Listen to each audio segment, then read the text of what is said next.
Good afternoon, everyone, and you're very welcome to those that have joined us live and those that are watching after the event. You're very welcome along. For those that don't know me, my name's Stephen Kelly. I'm Chief Executive of Manufacturing Northern Ireland. I'm joined by my colleague, Aideen Dugan, on today's webinar, which is about menopause matters at work, actions that you can take in your business. This is an incredibly important subject matter. It impacts on every workplace, it impacts on every community, and it impacts on every home. It's been very topical. There was news just yesterday around the potential link of menopause with other diseases, particularly Alzheimer's and other neurological diseases. So today is very well timed, and we're delighted that you're able to watch in and join us in this session. Menopause is an important workplace consideration that affects a significant proportion of our workforce, often during key career and leadership stages. When organizations understand this well and respond appropriately, it can really support retention, performance, and particularly employee well-being. Today's session is part of a wider focus that we have on inclusivity in the workplace. This is about responsible leadership, about creating supportive environments, and being well prepared for future expectations. We've had a lot of interest in this area, from manufacturers across Northern Ireland, and from business owners, senior leaders, and particularly HR professionals within our manufacturing community. Very pleased to be joined today by Karina Todd. Karina is the founder and CEO of Work Life People. Karina is a well-being specialist who works with organizations to develop evidence-led, practical approaches to menopause support at work. She's known for helping employers move beyond policy documents and into real-world implementation, supporting teams to create inclusive cultures that work in practice. Before I hand over to Karina, just a few housekeeping notes. Today's session is being recorded, and we will share the recording and the slides with all those that have registered to attend and those in our wider database after the event. There will be a Q&A session, so do feel free to pop a question into either the Q&A or the chat function that's available on Teams, and we'll get to those questions after Karina's made her presentations. Karina, you're very welcome along. We're really looking forward to what you have to tell us today, to your insights and the experience that you've had in our business community in Northern Ireland. And I'll hand over to you and come back to you after your presentation for the Q&A. Brilliant, Stephen. Thank you so much to you and Aideen for having me on today. And I'm delighted to get the opportunity to speak to so many different organisations. And I suppose, you'd given my background there, but I just wanted to add something to that. I suppose really I'm coming to menopause really from two different angles. One is that I'm a chartered accountant by profession, and having spent 30 odd years in the corporate world, not once did I ever hear the word menopause mentioned. So I'm really on a mission to change that now, looking at helping organisations become truly menopause inclusive places to work. But the other angle is then that I am a woman of that age and stage. So I'm going through a lot of the issues that we're going to talk about today. So I've seen it also from a personal point of view as well as a business point of view. So let's just get started. A couple of things then that we're going to cover. Why menopause matters right now. And we're going to also look then at the changing landscape because there's some new legislation coming in which will impact on employers. We're going to look a wee bit around awareness, allyship and action. So really they are the three keys to how we implement total menopause inclusivity within organisations. We need to raise awareness. We need to be aware ourselves. We need to raise awareness within our staff.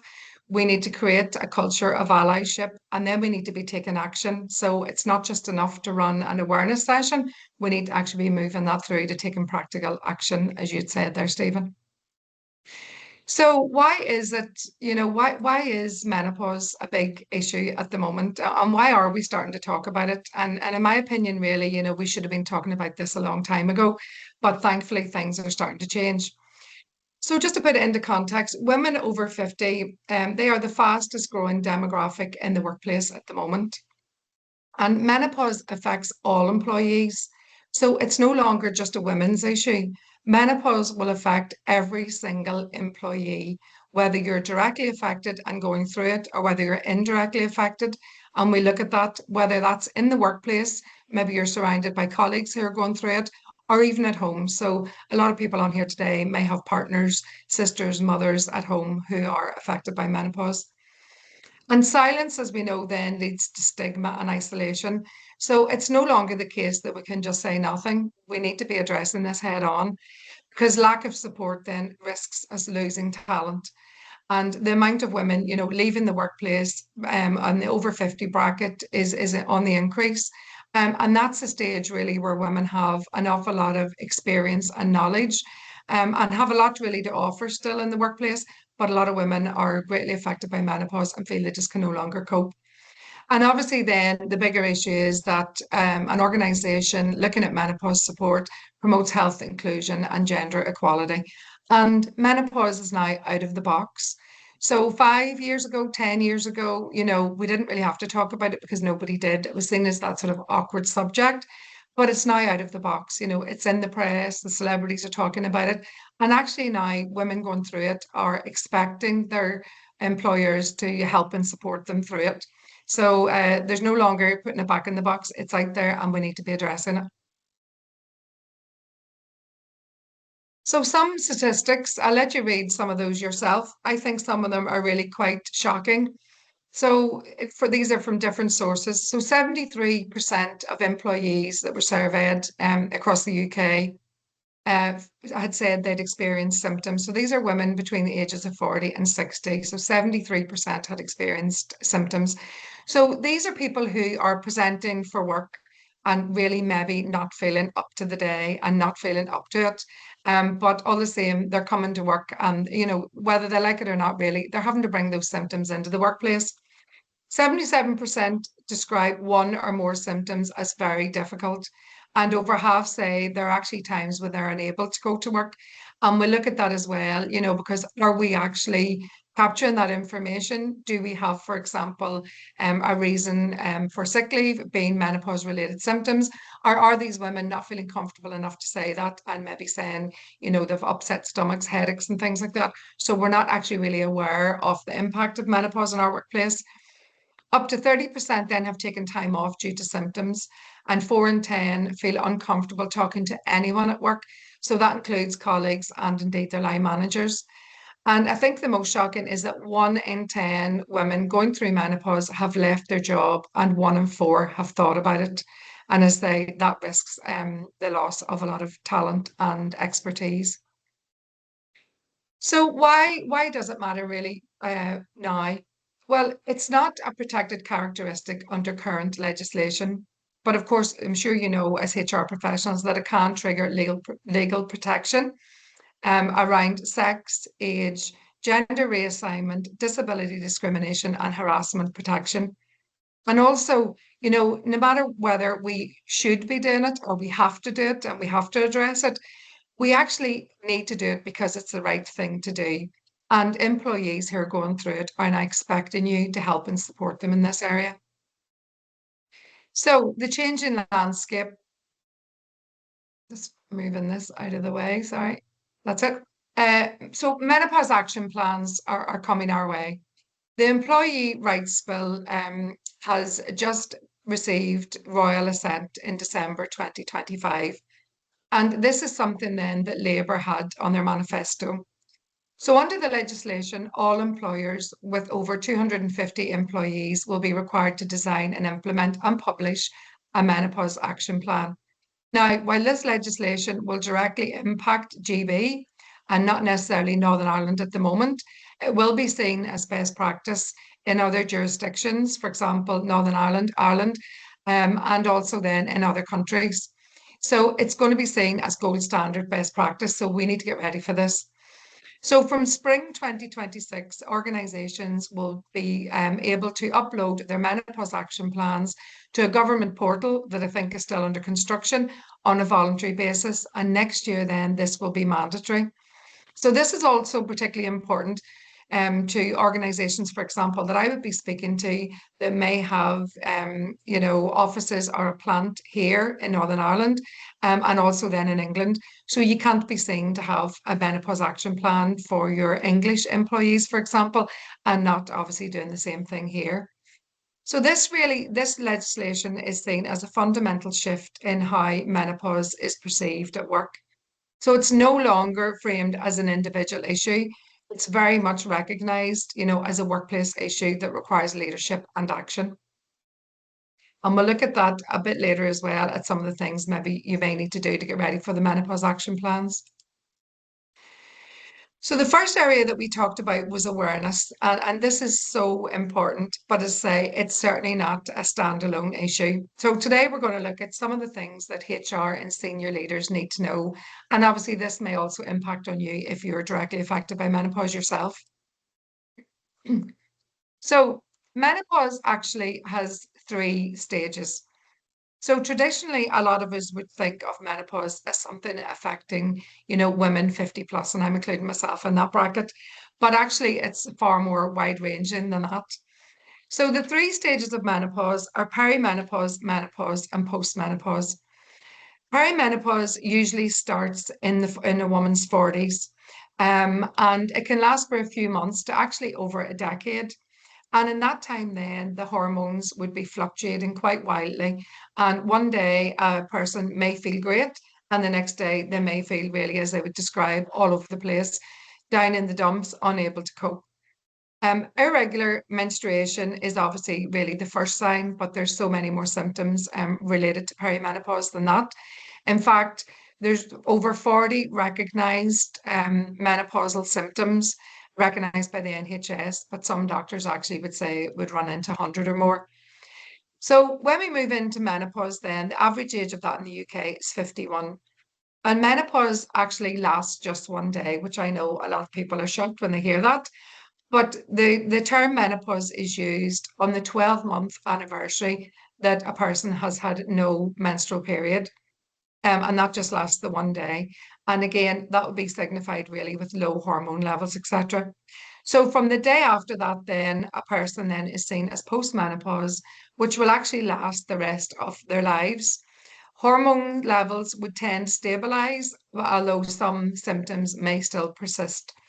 So just to give you that overview, really to show that, it's not just when a woman's period stops that she is menopausal. And I know myself, probably before training in this area, that maybe 5 or 6 years ago, I would have thought, oh, it's something we don't need to worry about until the period stops and you're in your 50s. But actually, as we know then, it can affect women who are a lot younger. And in fact, even younger than in their 40s, there are other types of menopause as well. One is premature menopause, and this would happen before the age of 40. Early menopause then happens before the age of 45. And induced menopause then can happen really at any age or stage, and this can be due to surgery or certain medical conditions, for example, certain hormone blockers for cancer treatment, chemotherapy, etc. So the reason why I'm bringing this up really is that this is no longer just for women in their 50s. This can happen at any age. So we need to be educating our younger staff as well and educating ourselves around realizing that it's not just, the stereotypical, grey-haired woman in her 50s who's going through this. Some people in your workplace could actually be going through this in their 20s or 30s, depending on their own medical history. And obviously then for people who are going through this earlier, it brings other issues, for example, around fertility, etc. So there are a lot of other sort of emotional characteristics as well that are brought on board with that. So just something to keep in mind. So I'd mentioned that there are over 40 recognized symptoms, but I've picked out some here that would be mostly the ones that I would talk to women about what they experience at work. So the obvious one then is hot flushes. And unfortunately for women, this is very, very visible. It can be seen as a real thing to be embarrassed about. Women actually dread these hot flushes coming on. I know women that I'm speaking to would say, for example, they could be brought on more strongly with stress. So if they feel, they're getting up, for example, to do a presentation, it could be a presentation that she's done once a month to the board for the last 10 years. but maybe then the worry about a hot flush coming on or hot flush starting in the middle of the presentation can really knock a woman's confidence. Aching joints is another one. So we also need to be careful about, the rest that people have, etc. We'll look at some of the sort of ways to sort of solutions around these in a second. But aching joints can be another one. So particularly then, for example, in the manufacturing sector, you may have people who are standing on their feet for quite a long time and doing repetitive movements. And even women who are desk-based, sitting on a chair, can also complain about aching joints. Lack of sleep then is another one, a really, really big player that can make hot flushes actually seem worse.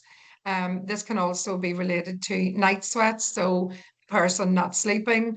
Also thinking about the person's partner. So if you have male colleagues, maybe you have partners going through this, they can also be affected by the lack of sleep, and people coming into the workplace exhausted, which can also then lead, of course, to difficulty concentrating, brain fog, and anxiety. So when someone's already on the back foot coming in, really tired, coming into work in the morning, they may find that they find it difficult concentrating, that maybe they can't remember process that they would normally go through. They maybe forget people's names. They might not remember, that they've got a meeting, etc. So brain fog can set in, and that really leads to the last three there. So anxiety, maybe I can't actually do this job anymore for some reason. I can't cope how I used to. Low energy as well. Then the person could complain about being constantly exhausted, and of course, then loss of confidence. And this, of course, leads back to that exodus that we talked about from the workplace, with 1 woman in 10 who's gone through menopause actually leaving the workplace, just saying, you know what, I just can't cope anymore. I've lost all confidence and I'm moving on. Some common myths, which I think are really important to address. So the first thing is that, and these are some of the things that employers will talk to me about and will mention. So it's a female thing. Really, we say it really is affecting our female workforce. While that is primarily true, we need to remember also to use inclusive language. So menopause can also affect some trans people, non-binary and intersex. We need to make sure as well that we're including these people in the conversation, because they may also be on their own journey, which can prove difficult enough. Never mind then having the menopausal symptoms on top of that. So it's really, really important to realize that it's not just a female thing. It can affect other genders and also, of course, the men in the workplace. But we'll talk about more of that in a second. Again, we're looking at the myth that it's an older woman's issue. And I suppose we've looked at that there. It can actually be anyone of any age going through this. I think the youngest recorded incidence of menopause, I think, was 15 across the world. And that was just pure genetics. So it's not to say it's just the woman in her 40s or 50s. If perimenopause can last up to a decade, and you have a woman maybe going through early menopause, which would be before the age of 45, working back 10 years, you could have people in your workplace going through this in their 30s or even early 30s. It's a lot of fuss about nothing. It's a difficult subject. It's an embarrassing subject. It's an awkward one. And you know what? Maybe it's a lot of fuss about nothing. My mother went through it and she didn't mention a thing about it. These are the things that I'm hearing. Well, that is really so unfair, because everybody's experience is completely individual.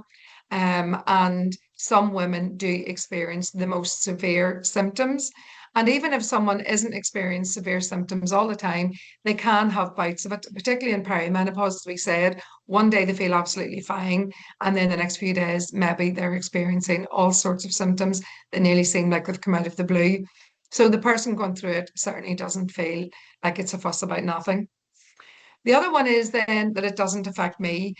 So really, why should I worry? And the thing is, it does affect you and it will affect you at some stage. So if you're part of a family, which I'm assuming everybody here is, you will have a mother, a sister, an aunt, a friend who is or has or will go through it. Also, if you're in the workplace, then you will have people around you who are going through it too. And as I say, it also then affects the men. So they are working with the women who are going through it every day. And we need to create that allyship, which we'll look at. But also they may be then having partners at home who are having a particularly difficult time, and the man then is trying to support on that. So it's really important as well that we educate our men in the workplace, and this will then have the ripple effect of going out to home life. Another big one is that we're male dominated, so it really doesn't matter. And this never fails to surprise me, because my point is if you're a male dominated organization, and particularly that could be the case in the manufacturing industry, it's more important that we mention the M word and talk about menopause in the workplace. Because if you've got one woman in 10 and 10 people, and there's only one woman there and she's going through menopause, she is going to find it even more difficult then to talk about her symptoms or bring up how she feels. So it's so important then that you are educating the 9 men to make sure that they can provide that support, and that the one woman in the middle of the other 9 men feels that psychological safety to actually be able to talk about it. So being male dominated actually means that you probably need to do more rather than less. So let's look at some issues facing the manufacturing industry specifically.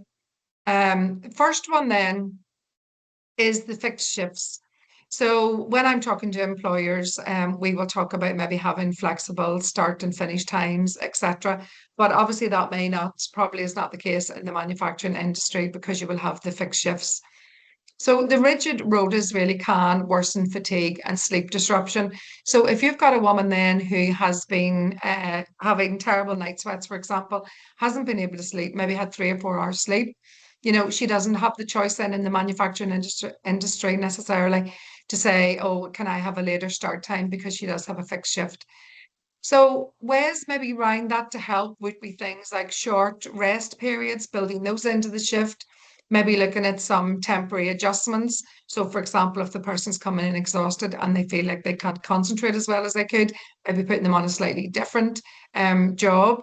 And also then easy shift swaps, is there that option then if someone really wasn't feeling up to it, that they could potentially swap shifts? And obviously all of these things aren't going to apply to every organization on here today, but these are just some ideas of how we can provide solutions to some of the issues.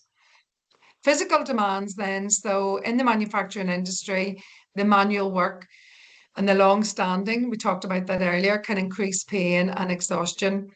Women are on their feet all the time, doing the repetitive movements, as they would talk about, can cause the aches and pains actually to worsen. So things like job rotation, making sure that maybe the person who has the symptoms maybe isn't on the same job all of the time, so using the same sort of muscles and joints constantly. Looking at micro breaks, can we build those in? Even 5 minutes to be able to go out and get some fresh air and take a break then can have a great benefit, really. And ergonomic adjustments, so things like do they have supports for their wrists, for example, and do they have comfortable seating if that's the case? Maybe do they have like a safety mat that they can stand on that may provide some cushioning for their joints against the floor when they're standing for so long. So all of those things then can be looked at. Heat and noise then is another one. In the manufacturing industry, obviously the production environments are very noisy and very hot as well, and they can then intensify hot flushes and even stress. So again, things like looking at ventilation, maybe providing fans where possible, having a cooler area where a person can take their break, and then some task adjustments if that's possible. Toilets, water, and rest. So these are some of the issues that I'm finding all the time that come up from women across all industries. But as I just looking at it specifically for manufacturing. So limited access to the toilet and also to water can actually increase anxiety and health risks for women. So again, I'm talking to women who are saying things like, maybe if they work in manufacturing, I can't leave the production line whenever I feel this urgency, for example, to use the bathroom. So how do we get around that?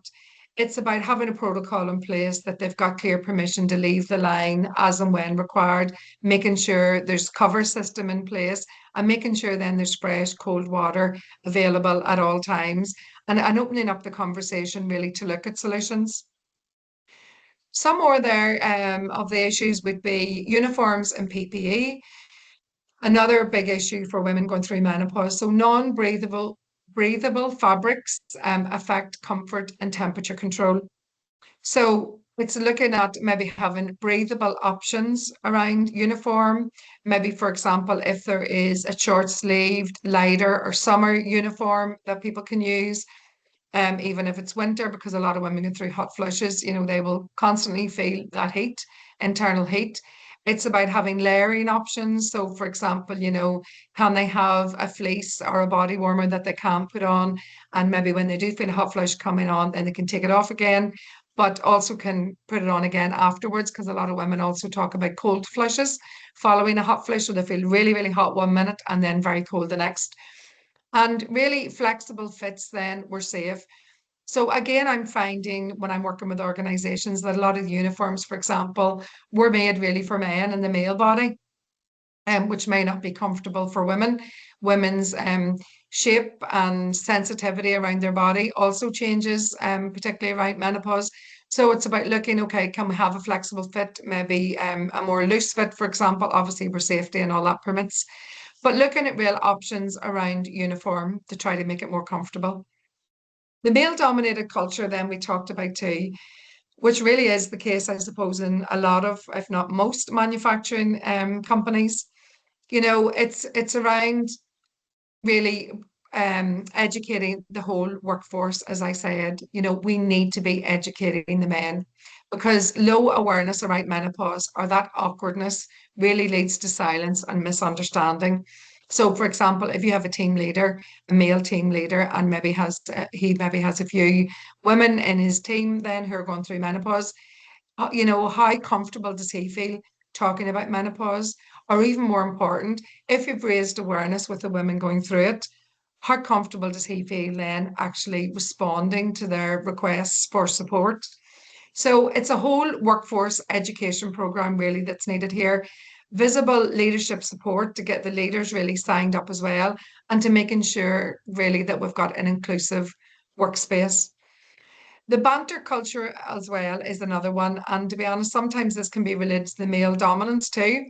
So particularly around menopause, again, I've seen a lot of cases where there's been that sort of joke and the laugh, and just the general banter around menopause, usually from men, sorry to say, but that is usually the case. And really, we need to make sure that we're discouraging this, because this can really cause embarrassment, and it can mean then that women don't feel comfortable, don't feel this psychological safety to go and disclose how she's feeling. So we need to make sure then that we have clear standards written into the policy, for example, manager confidence as well to address the issues, and really zero tolerance, that this can no longer be tolerated. So moving on to allyship, which is really the second pillar, I suppose, of where we need to be going with this. It's about creating a culture where people can thrive. And what is allyship? So allyship involves understanding the struggles faced by others and taking action to remove barriers and create a more equitable and inclusive place to work. And everybody really plays a part. So this isn't just for the women going through it. This is for every single employee. And why is it so important? Well, it's really important to show, I think, that we are walking the walk and not just talking the talk. So we're promoting a culture of empathy and inclusion. We're making sure that symptoms really can't be misinterpreted.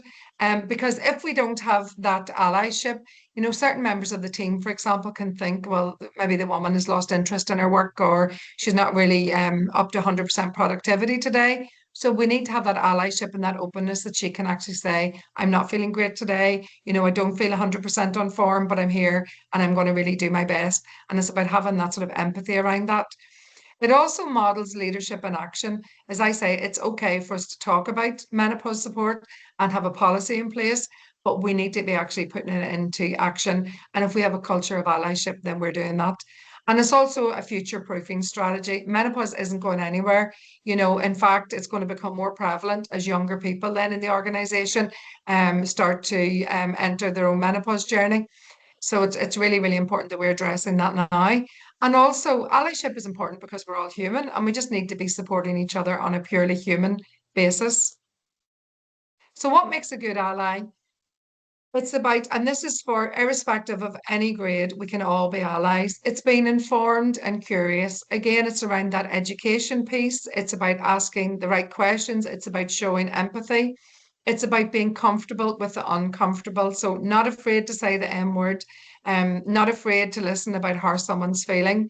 It's about having great listening skills, being empathetic and understanding, and supportive, but not pushy. So not asking too many probing questions, but just showing that you're there for support, whether you're a colleague, a line manager, HR, or a senior leader.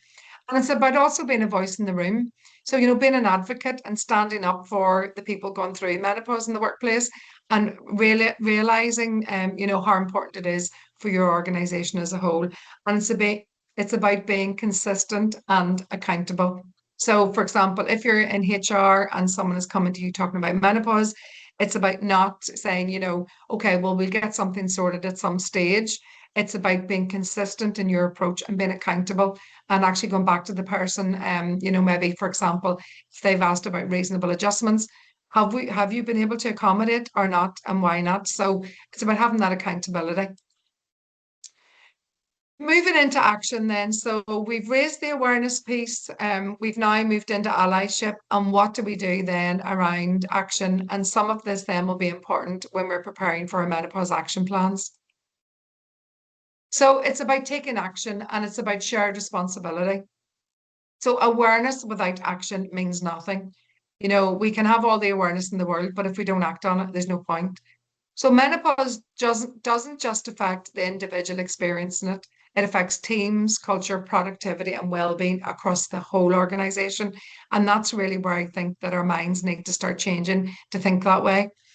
And creating a menopause inclusive workplace isn't the job of one person or department. So it's not the line manager's responsibility. It's not HR. It's not the one person going through it, having to bang the drum and try to get some support. It takes a real collective effort. So each of us plays a role in this. So HR builds the structures, policies, and training that make support real, and really put those actions in place.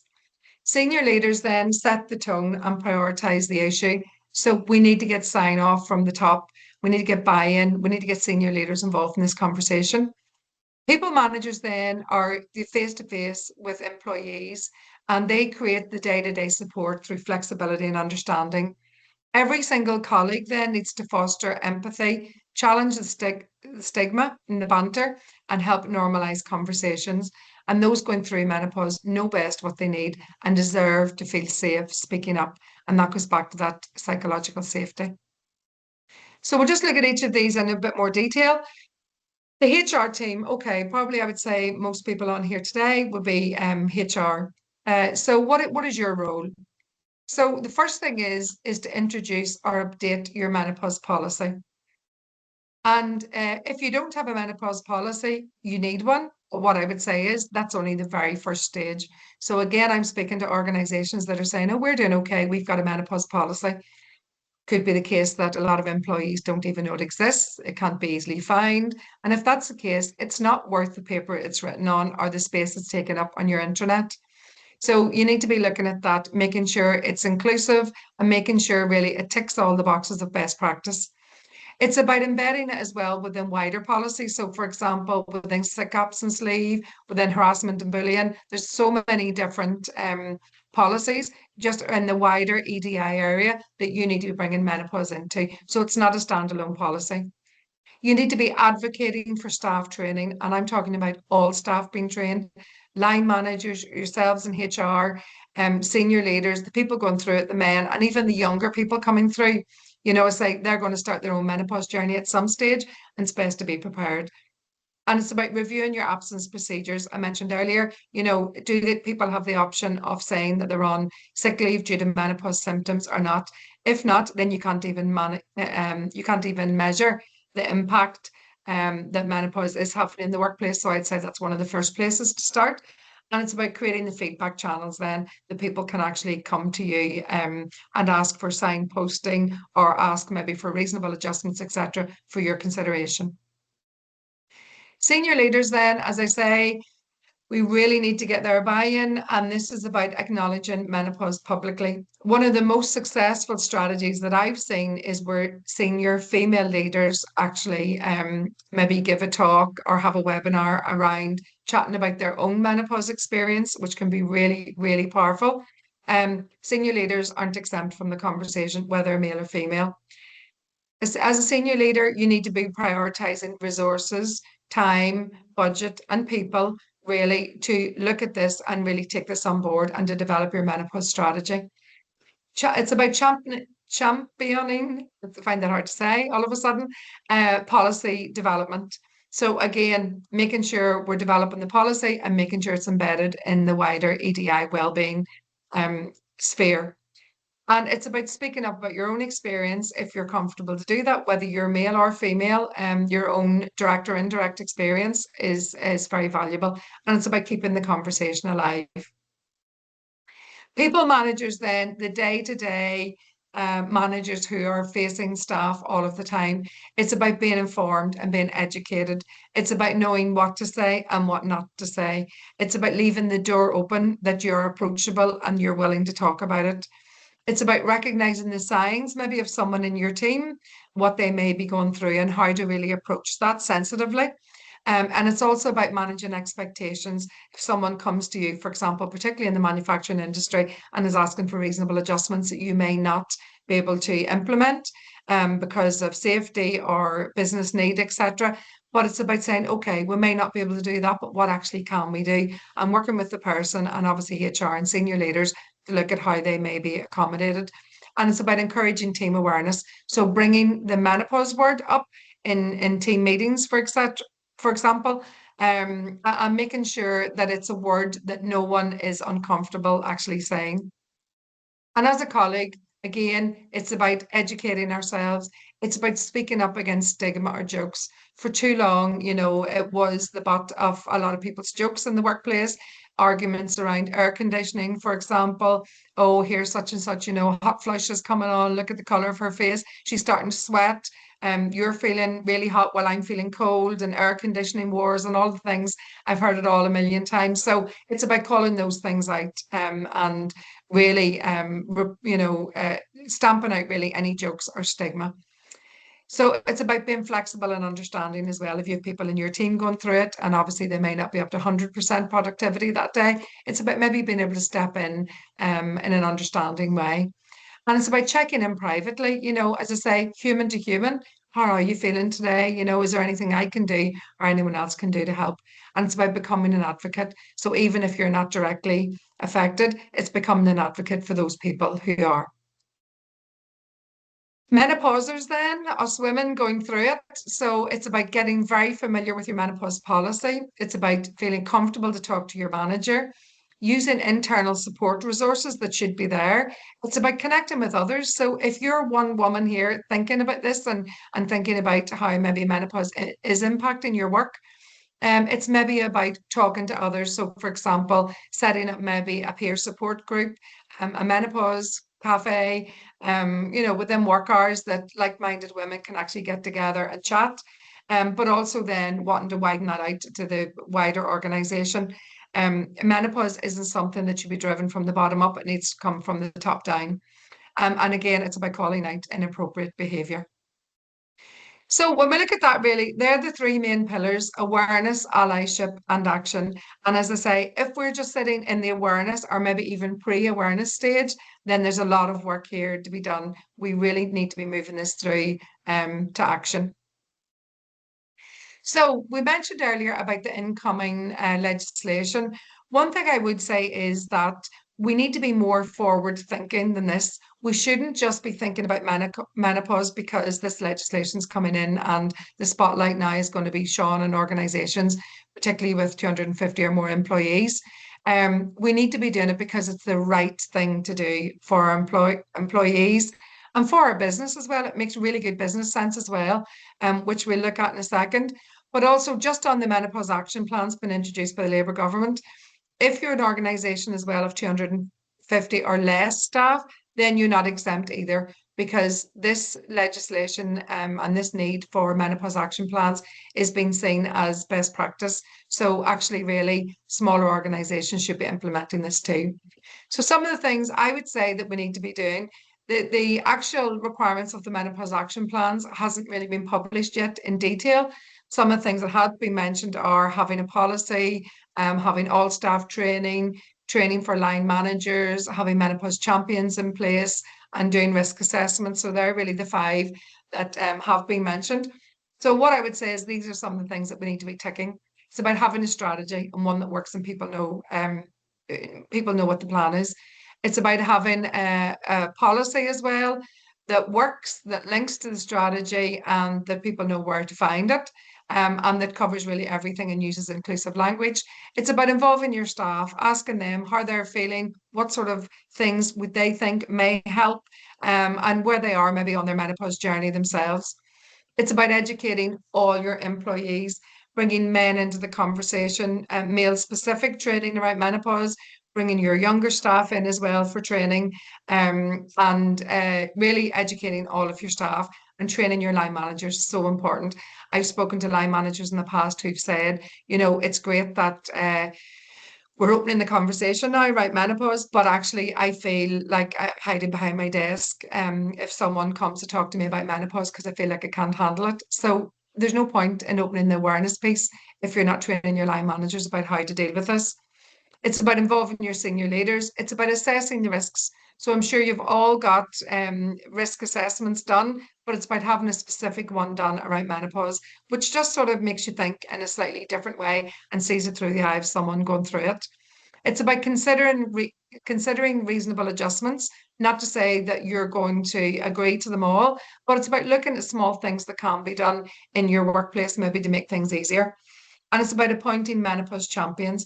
Really, really important to have the staff and the line managers trained, but then to have that link between both the menopause champions then who can act as supporters. For example, if a member of staff is going in to talk to the line manager, they may want like a menopause champion to come along with them. And they will actually also act as like advocates within the workplace.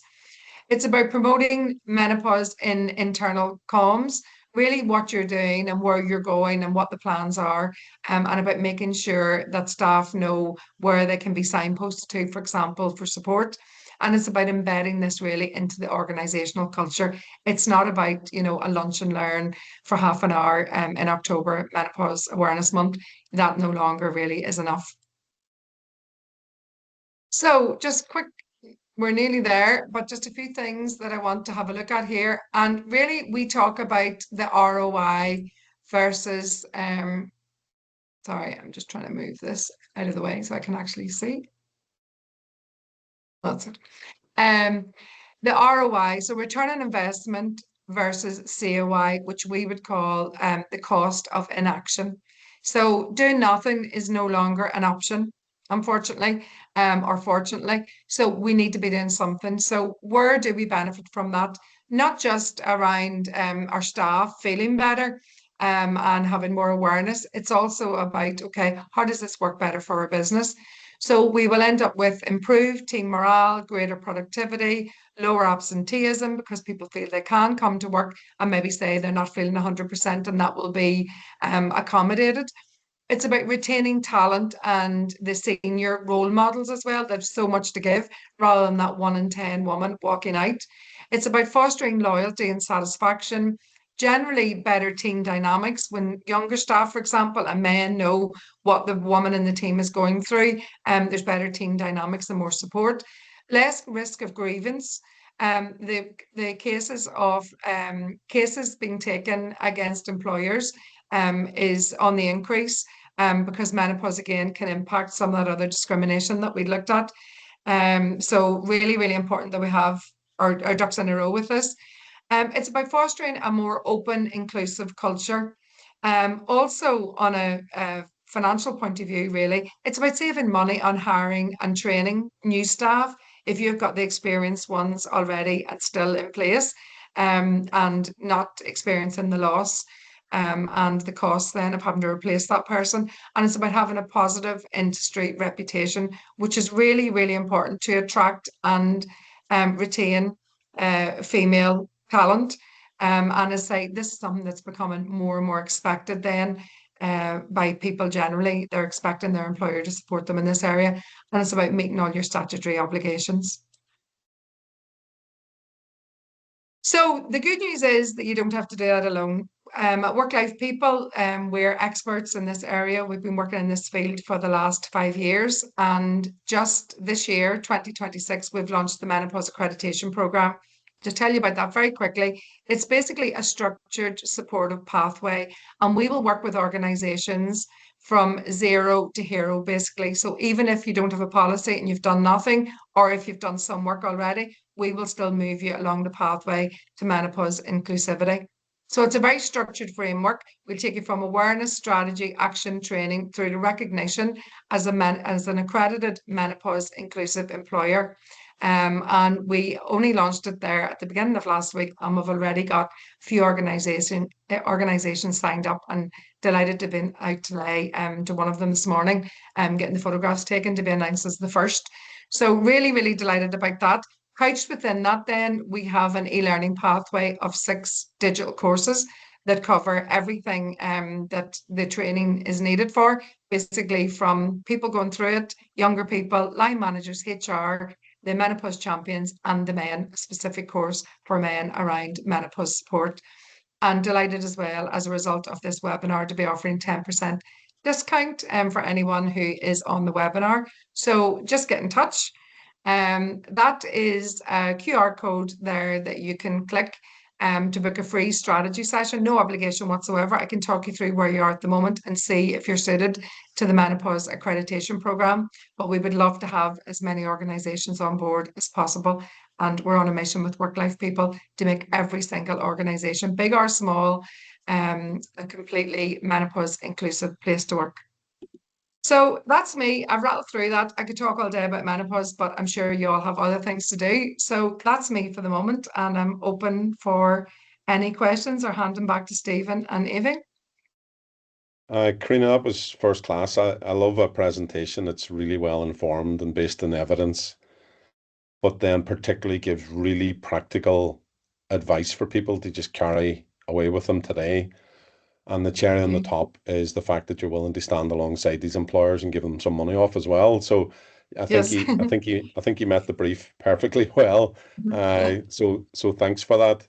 Thank you. I mean, you've made it really clear that doing nothing is not an option anymore. It's bad for the people in your business. It's bad for your business. And there's also legislation coming, some of which will reach across to us regardless of whether we have legislation locally or not. So I think your presentation really was a tour de force there, covering everything that an employer may be sitting there wondering about, thinking about, worrying about. Let's be honest. But putting it, as a good chartered accountant would do, put it in business friendly language, and kind of positioning it as the strategic importance of this, and not just the right thing to do. Exactly. So thanks for that.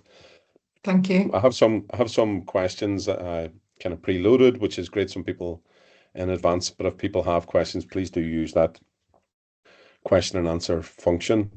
I mean, this comes down to leadership and providing leadership, and demonstrating that leadership. But from your experience, Karina, what's the biggest mistake that an organization can make when they first start thinking about menopause at work? What, from your experience in the last 5 years, running a business yourself, what's that kind of big number one mistake that you continue to see happening? Okay, no, that's a really good question, Stephen. Thank you. And straight away, I would say it's around the policy. So it's either not having one, or again, me speaking to organizations and them saying, oh, we have a policy, so we're okay. It's that sort of business thinking around it. Okay, once we've got a policy, then that's okay. But really, that's not. So, for example, I've seen organisations who have launched a policy completely out of the blue around menopause, and some people have actually nearly taken offence at it because they're like, well, we weren't told, is this relevant to us? Have they asked us what we want? Have they consulted with staff? No, they haven't. So I would say it's about just the biggest mistake would be just launching a policy out there and having it a standalone thing. We need to be involving staff in the conversation. And again, once the policy's there, there's no point in it just being on the internet, and there's no point it just being standalone. That's the thing. There has to be that overlap with the wider EDI well-being, sick absence policies, etc. So I would say, yeah, that the biggest mistake is number one, thinking, well, we've got a policy, so we're okay. Or number two, having a policy that nobody knows exists and it's just sort of a standard thing that hasn't actually been tailored to the people in the organization. So just need to be really careful about that, because a lot of organizations are saying, no, we're okay, we've got a policy, tick, and that's it. It's just basically a tick box exercise, and it's not enough. So in that context, then, beginning with the policy is really important, but actually the policy having real life impact in the business is much, much more important again. Mhm. So from your perspective and kind of working with other employers, what are the kind of most effective supports that you've seen employers introduce that go beyond just the written word in a employment manual? Mhm. The most important things I think that organizations are putting in place is education that I talked about. And it's about including everybody. And I know I've said that a few times around in the presentation there. And I know it's something obviously that we talk about in Work Life People. Um, it's about just aiming your work around this to the women over 50 who are going through menopause. Traditionally that has been the case. I mean, I did that myself, to be honest, in the early days, 5 years ago, going out to organizations or speaking on Zoom, and giving the list of symptoms and the sort of things that we can do to help. And of course, that is really, really important, but that's only just one small part of it. So the best case examples that I've seen is where we're involving men in the conversation. And I think things are starting to change now, which is great, because this was nearly unheard of, 2 or 3 years ago when I started talking about this. Like, why would we be involving men? So yeah, it's about involving men and also involving the younger people. Again, with me going out to organizations, I've had young people come up to me after maybe giving a presentation and saying things like, now I understand, for example, what my mum's going through, because we've had a really difficult relationship the last couple of years and I didn't understand why. But now that makes me realize, what she's going through, and I'm going to be a bit more empathetic. So the best thing that organizations can do is look at training across the board and involving everybody in the conversation. And as I mentioned too, this will ripple out into the home life. So it's not just, we're not just going to be menopause advocates and supporters in the workplace, we're taking it home as well. So it can affect our personal relationships. So that is the best practice that I've seen, and it seems to work the best. And you mentioned there that you've had experience where people even said to you, "Oh, is it okay to mention the M word?" That's a Yes. kind of I think we've all had that experience where this is a really uncomfortable conversation for people that don't sit in this area, particularly males. But that can impact on managers as well, whether they're male or female, particularly in those larger organizations with structures around reporting, supervisory, management, director, etc., Mhm. etc., etc. But for you, what are the kind of key do's and don'ts for those line managers so that they feel confident to actually have a conversation with somebody and that they don't feel that they need to be or involve some sort of medical expert? Okay. So the first thing is, again, around the education, they need to know what menopause is. We talked earlier about the three different stages. So again, not to assume it's just the older woman going through it, to realize it can be anybody at any age. So it's about educating themselves or being educated through the workplace. Um, But also then it's about, I've seen some very enthusiastic line managers then jumping in, and asking questions about, oh, are you menopausal? Or, for example, another case of some woman had, I think, got a bit flustered at a presentation, and her line manager said, oh, are you going through menopause? That's actually going towards the banter and all that unacceptable sort of language. So I think it's so important to know what to say, but it's really important to know what not to say. So yeah, things like, just being open, really saying very little, but letting the person know that you're open for them to talk to you. And obviously then you will take on board, how they're feeling and maybe some of their suggestions, maybe for reasonable adjustments, you will consider them. It's about not then, first of all, it's about not saying nothing. There's no point in saying nothing because that will actually be taken a completely other way, that you're not interested and that you're not a supportive line manager or employer or even organization. Um, and it's about, yeah, not jumping in and asking all the questions about menopause and how you're feeling and all of that. It's about letting the person actually just open up to you, but also then about being aware of the symptoms. Okay, this may be affecting this person, and opening up the conversation with things like, how are you feeling today? Is there anything I can do to help? You maybe seem a bit off or whatever, but not necessarily going straight in with the word menopause until the person addresses it themselves. And again, particularly important around return to work interviews, having that reason for leave and absence there in the return to work interview, the person can tick, and then you can maybe open up the conversation around that. So yes, don't sit there in silence. Don't be afraid of the person coming to talk to you about it. Act, I think, on a sort of human level, be empathetic, but at the same time, as I said in the presentation, it's about not being pushy, and making sure as well, then, particularly if you have the menopause champions in place, let the person speak to you, maybe with someone else supporting them too. And also then involve your senior leaders and your line managers then in really how we're going to move forward with this.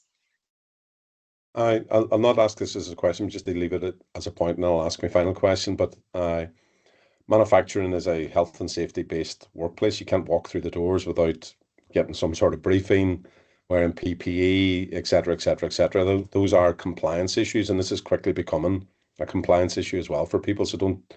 This is uh, absolutely the right thing to do. It's absolutely the right thing for individuals, and as a result, the right thing to do for the business. But there's also a compliance thing coming down the line I think people need to be aware of. So those people in HR that need to have an awkward conversation with directors in the business or otherwise around even just beginning to introduce this, that needs to be couched on the basis of, well, if this was a change to health and safety legislation, we would do something about it. We'd have somebody on it. We need to have somebody Yeah. on this piece so that we can ensure that we're uh, compliant, absolutely, with the Mhm. law, but actually we're doing the right thing. So let's get ahead of this. Uh, Exactly. could Karina, if you could kind of leave people with kind of one action to take today, obviously scan your QR code, claim your 10% discount, invite you into the business would be number one. But Yep. what would number two be for you? About starting the conversation. Yeah, I mean, I never fail to be surprised talking to employers and organizations who it's never, they've never mentioned it. It's never been mentioned. And particularly have to say in the manufacturing industry where, there's maybe firms, as we said, that are more male dominated, maybe traditional family firms, etc., where just the word menopause has never been mentioned in families, never mind in the workplace. So it's about now the fact that people have turned up today and the fact that people will be listening to the recording, there's an interest there and there's a knowledge that we really need to be driving this forward. So I would say for you to be an advocate and for you to go back to the workplace and say, okay, we need to start the conversation. We need to look at getting a policy in place. We need to look at reviewing our policy and we need to really look at this strategically. As I say, not just a one-off lunch and learn. It's about really trying to change the culture in the organization to make it, you a more menopause inclusive place to work. So yeah, it's about starting the conversation, I think, and becoming that advocate. It only takes one person really to start. That's been first class. And anytime I learn something, I always think that I'm hopeful that other people online will learn something as well. And I've taken away a bag full of practical ideas and practical considerations that when I'm talking to employers, I'll certainly be having those conversations with them.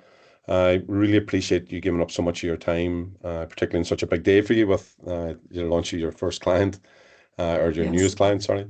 Uh, and hopefully people have found some really practical supports. Do get in touch with Karina if you have any other questions, I'm sure Karina would be happy to have that conversation with you. And thanks a lot. Thanks for everybody coming along today. We continue our sessions of webinars next Wednesday with a session with Mil Selig on directors' duties and responsibilities in that governance area. Obviously, we'll be asking them to add this in as a policy area that directors really need to have taken some action on. Karina, thank you so much for your time. Thanks for those that have joined us. We will be sharing the presentation and the recording after the event. But if you have any questions in the meantime, either get in touch with us or get in touch with Karina directly. Thanks very much, everyone. Thank you so much.